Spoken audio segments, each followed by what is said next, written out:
테크톡 시작하겠습니다. 네, 안녕하세요. 저는 프론트엔드의 비동기 파트 발표를 맡게 된 카일입니다. 이번 테크톡을 준비하면서 꼭 프론트엔드가 아니더라도 내용을 쉽게 이해하는 것을 1순위로 두고 준비를 해봤는데요. 그래서 기술의 명세를 자세히 나열하기보단 전체적인 서사를 전달하는데 좀 더 초점을 맞춰보았습니다. 때문에 발표가 끝나고 만약 설명이 더 필요한 부분이 있다면 질문으로 따로 남겨주시면 좋을 것 같습니다.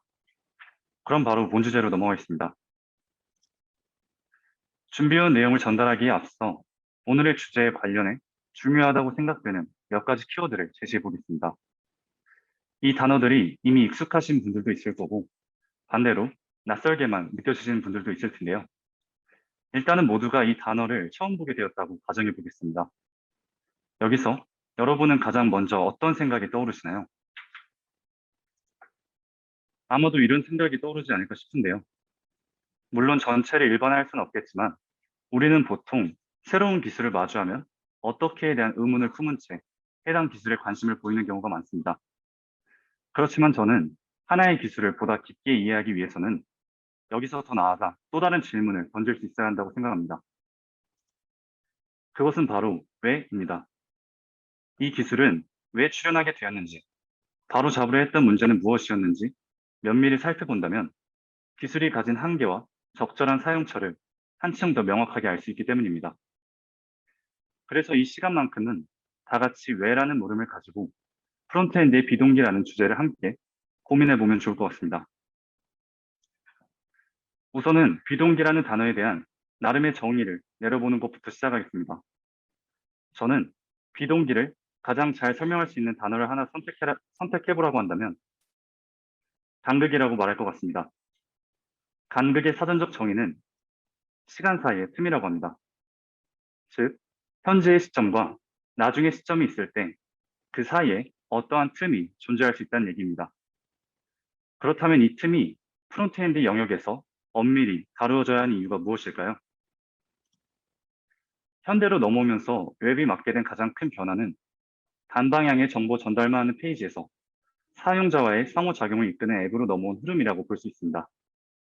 때문에 사용자와 가장 밀접하게 닿아 있는 프론트엔드 영역에서는 주기적으로 발생하는 인터랙션을 처리하면서 연속적으로 변경된 정보를 실시간으로 사용자에게 보여줄 수 있어야 했습니다. 이와 같은 목표에 도달하기 위해서는 모든 인터랙션을 그저 들어온 순서대로만 처리할 수는 없었습니다. 타이머를 사용한 이벤트, 서버와의 네트워크 통신, 애니메이션 등 간극을 예측할 수 없는 여러 요인들이 차차 생겨나면서 자연스레 대기 시간이 발생했기 때문입니다.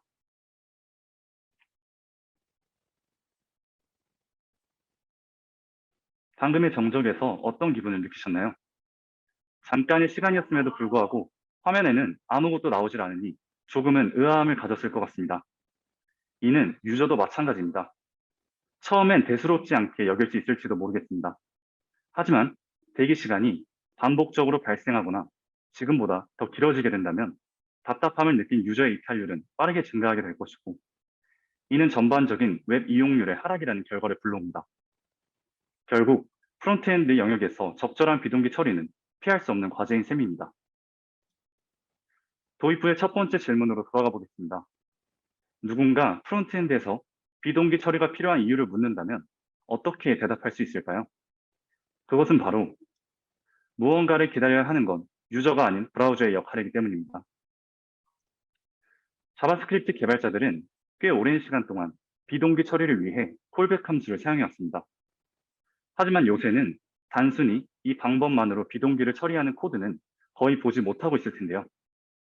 그럼 지금부터 콜백 기반의 비동기 처리 방식이 가지고 있었던 한계와 그 대안점으로 출현한 Promise Basic 펑션이 해결하고자 한 것은 무엇이었는지 함께 알아보겠습니다. 콜백의 첫 번째 문제는 낮은 신뢰성이었습니다. 이 문제를 이야기하기에 앞서 조금 더 직관적인 이해를 돕기 위해 현실 세계에서 발생할 법한 상황을 예시로 들겠습니다. 여기 한 기업이 있습니다. 그리고 기업은 사내 프로젝트를 진행할 때 필요한 원자재가 있다면 주로 하청업체에 수주를 맡기는 방식을 채택합니다. 이렇게 하면 주요 흐름에 더 집중할 수 있기 때문입니다. 여기서 기업이 하청업체의 견적서를 통해 그 원자재로 수행해야 할 기업의 다음 업무를 요청했다고 가정해 보겠습니다. 이런 경우 어떠한 일이 발생할 수 있을까요? 하청업체에서 그 일을 부담하는 것이 사전에 약속된 상태이기 때문에 처음에는 딱히 문제될 것이 없어 보입니다. 하지만 우리가 눈여겨봐야 할 점은 모든 일에는 변수가 생길 수 있다는 사실입니다. 하청업체 내부의 변수로 인해 중간 과정에 차질이 생겼다고 해도 기업은 전체적인 처리 과정을 확실히 알 방법이 없습니다. 왜냐하면 이미 하청업체의 원자재 생산 요청과 더불어 견적서에 작성된 업무 처리에 제어권까지 위임했기 때문입니다. 만약 원하는 결과를 얻을 수 없었더라도 그 사실을 알 수만 있었다면 적절한 대비책을 강구했을 테지만 애초에 그게 불가능했으니 기업은 점차 이러한 방식을 신뢰할 수 없게 됩니다. 방금의 예시를 브라우저의 관점으로 옮겨 코드로 작성해 보겠습니다. 브라우저 태스크가 호출되었을 때 콘솔 록 싱크 태스크는 제어의 대상이 됩니다. 그에 반해 비동기 요청과 함께 전달된 콜백은 외부 라이브러리에 대한 의존성을 가지게 되어 제어권의 주체가 뒤바뀌게 됩니다. 즉, 콜백 내부에서 데이터에 대한 예외 처리는 가능하더라도 비동기 요청, 콜백 호출로 이어지는 흐름은 외부에서 관찰하거나 제어할 수가 없다는 이야기입니다. 이렇게 제어권이 뒤바뀌는 현상을 제어의 역전이랍니다. 오해의 소지를 줄이기 위해서 잠깐 말씀드리자면 동일한 단어가 프로그래밍 디자인 원칙에서 의존성 주입과 함께 쓰이고 있지만 콜백의 맥락에서 발생하는 현상을 지칭하기에 이 표현이 적절하다고 생각해 유돈노 제이스의 저서에서 인용하였음을 미리 밝힙니다. 아무튼 제어권을 잃은 콜백으로 인해 가늠할 수 없는 경우는 다음과 같습니다. 유저가 어떤 상품의 구매 버튼을 눌렀을 때 서버에 요청을 보내는 콜백이 이와 같은 예시 중 하나라도 해당된다면 어떻게 될까요? 이러한 버그는 곧 매출에 직결되는 문제를 낳습니다.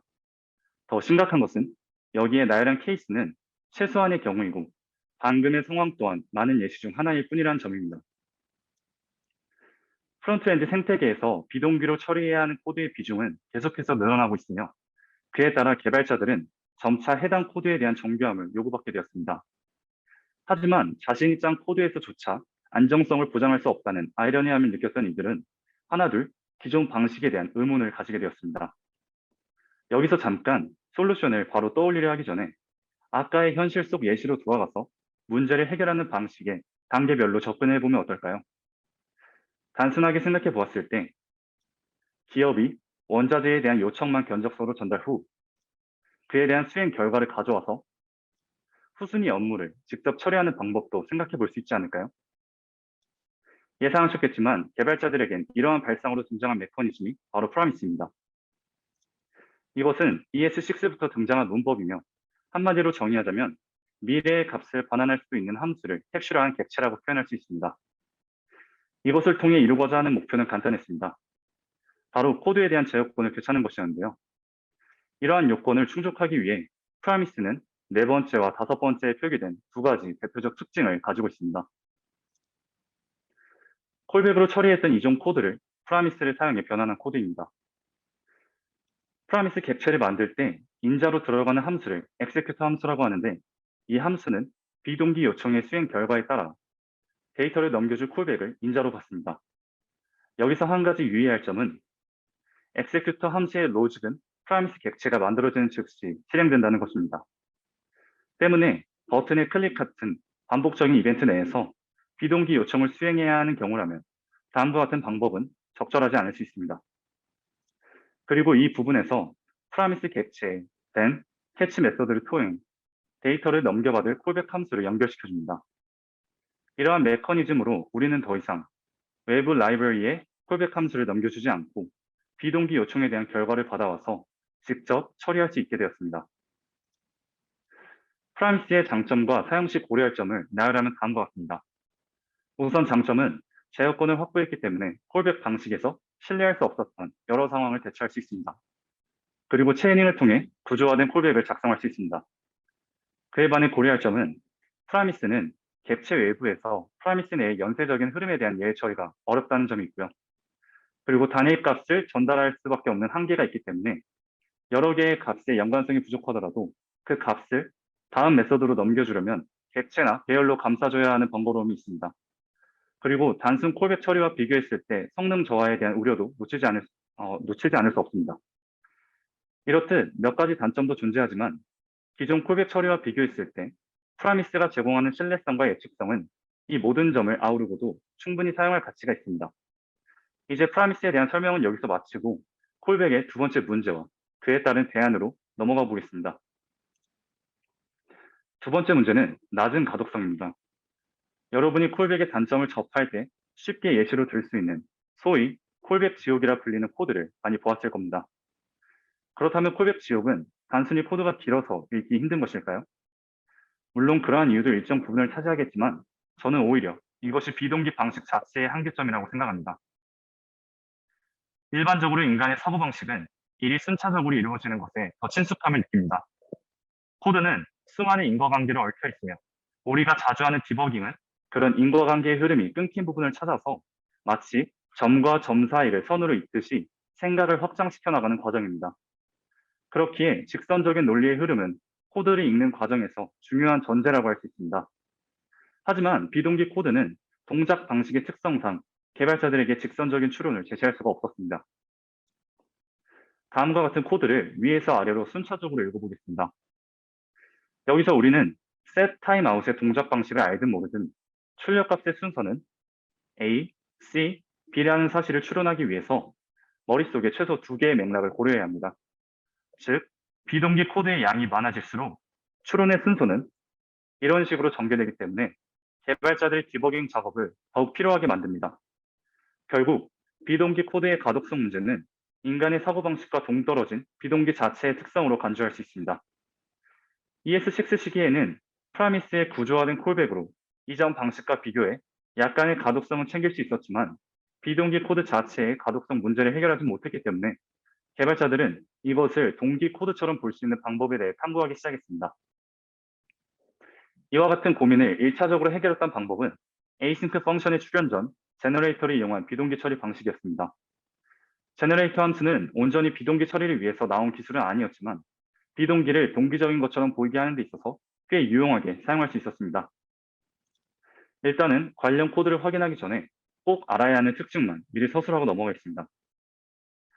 에스터리스크는 제너레이터 함수를 작성하기 위한 규칙입니다. 이터레이터는 제너레이터 호출로 반환된 객체이며 넥스트 메서드를 가지고 있습니다. 그리고 넥스트 메서드는 제너레이터 함수 안에 일드 문으로 넘어가기 위한 메서드입니다. 마지막으로 일드는 넥스트 메서드가 호출되었을 때 중간에 멈추고 데이터를 받는 지점입니다. 콜백으로 처리했던 이전 코드를 제너레이터를 사용하여 변환한 코드입니다. async task라는 제너레이터 함수를 호출해 이터레이터 객체를 반환한 뒤 이 객체에 넥스트 메서드를 호출하면 연결된 함수의 로직을 수행하다가 첫 번째 일드문 뒤에 있는 리퀘스트를 호출하고 함수를 중단합니다. 그리고 비동기 요청을 마치고 값을 받아오면 받아온 값을 중단된 지점으로 보내어 함수를 다시 진행합니다. 방금의 과정을 다시 정리해 보겠습니다. 제너레이터를 이용한 방식은 함수를 도중에 중단할 수 있다는 특징과 함수의 중간 지점에 값을 보낼 수 있다는 특징을 조합하여 외부의 값을 기다렸다가 받은 시점에서 함수를 실행하도록 만들었습니다. 이렇게 개발자들은 async task 함수의 로직만 보았을 때는 비동기 코드지만 동기 코드처럼 읽을 수 있게 된 것입니다. ES6의 개발자들은 지금까지 설명했던 제너레이터와 프라미스를 같이 사용하면서 비동기 코드의 가독성과 신뢰성을 동시에 향상시켰습니다. 하지만 이 두 문법을 매번 섞어 쓰기보다는 더 직관적이고 간결한 사용을 원하게 되었고 그에 대한 결과로 비동기 파트의 마지막 문법인 async 펑션이 출현하게 되었습니다. async 펑션은 ES2017에 출현한 문법이며 프라미스에 제너레이터를 더한 일종의 신테릭 추가로 소개되었습니다. 그래서 이 두 문법의 메커니즘을 차용하면서도 코드에 대한 가독성을 획기적으로 높이게 되었습니다. async 펑션의 특징을 잘 살펴보시면 제너레이터 함수의 메커니즘과도 다소 닮아 있는 것을 확인하실 수 있습니다. 콜백으로 처리했던 이전 코드를 async 펑션으로 변환한 코드입니다. 한눈에 봐도 가독성이 많이 좋아진 것을 확인할 수 있습니다. 이 함수 안에서 선언된 어웨이문은 뒤에 있는 주체가 프라미스일 때만 그 간극을 기다립니다. 그리고 만약 프라미스 내부 수행 과정에서 에러가 발생했다면 해당 에러를 스로우한 것과 동일한 동작을 수행하고 에러가 발생하지 않으면 프라미스의 결과값을 환원하게 됩니다. 결과적으로 에이싱크 펑션에서 프로미스의 흐름을 관찰할 수 있기 때문에 가독성 향상에 더하여 폭넓은 예외 처리까지 가능하게 된 것입니다. 에이싱크 펑션의 장점과 사용 시 고려할 점을 나열하면 다음과 같습니다. 우선 장점은 어웨이트를 통해 반환받은 것이 프라미스에 수행된 값이기 때문에 외부에서 예외 처리가 용이합니다.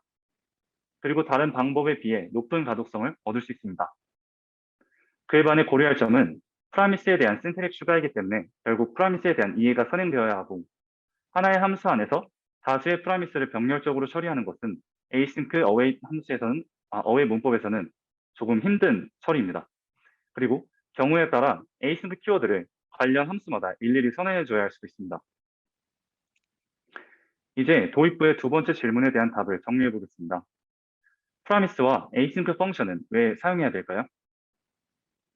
그 이유는 바로 기존 콜백 방식의 신뢰성과 비동기 코드 자체의 가독성을 보완하기 위해서입니다.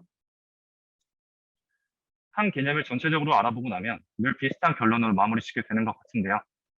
결국 모든 상황에 적용 가능한 완벽한 비동기 처리는 없다는 사실입니다.